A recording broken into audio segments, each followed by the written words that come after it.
এবারে সংগ্রাম আমাদের মুক্তির সংগ্রাম, এবারে সংগ্রাম স্বাধীনতার সংগ্রাম। আজ ঐতিহাসিক ৭ মার্চ, বাঙালি জাতির স্বাধীনতা সংগ্রামের ইতিহাসে এক অনন্য ও গৌরবময় দিন।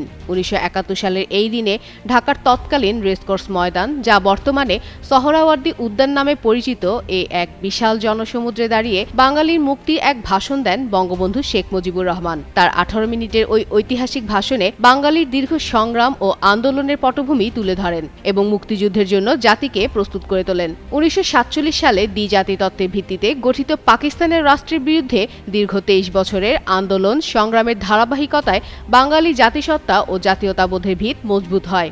সেই প্রেক্ষাপটে ১৯৭১ সালে উত্তাল মার্চের ৭ তারিখ বিকালে লাখো মানুষের উপস্থিতিতে ভাষণ দেন বঙ্গবন্ধু। তিনি বাঙালি জাতিকে উদ্দেশ্য করে ঘোষণা করেন, এবারের সংগ্রাম আমাদের মুক্তির সংগ্রাম, এবারের সংগ্রাম স্বাধীনতা সংগ্রাম।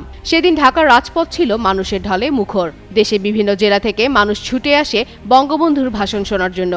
এই ভাষণ মুক্তিযোদ্ধাদের প্রেরণার উৎস হয়ে ওঠে। ঐতিহাসিক এই ভাষণ পেয়েছে বিশ্বব্যাপী স্বীকৃতিও। ২০১৭ সালে ৩০ অক্টোবর ইউনেস্কো ৭ মার্চের ভাষণকে বিশ্ব প্রামাণ্য ঐতিহ্য হিসেবে স্বীকৃতি দেয়। ফলে এটি বিশ্বের ইতিহাসে এক কালজয়ী ভাষণ হিসেবে প্রতিষ্ঠা পায়।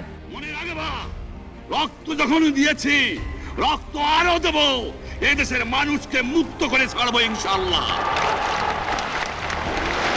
এবারে সংগ্রাম আমাদের মুক্তির সংগ্রাম, এবারে সংগ্রাম স্বাধীনতার সংগ্রাম।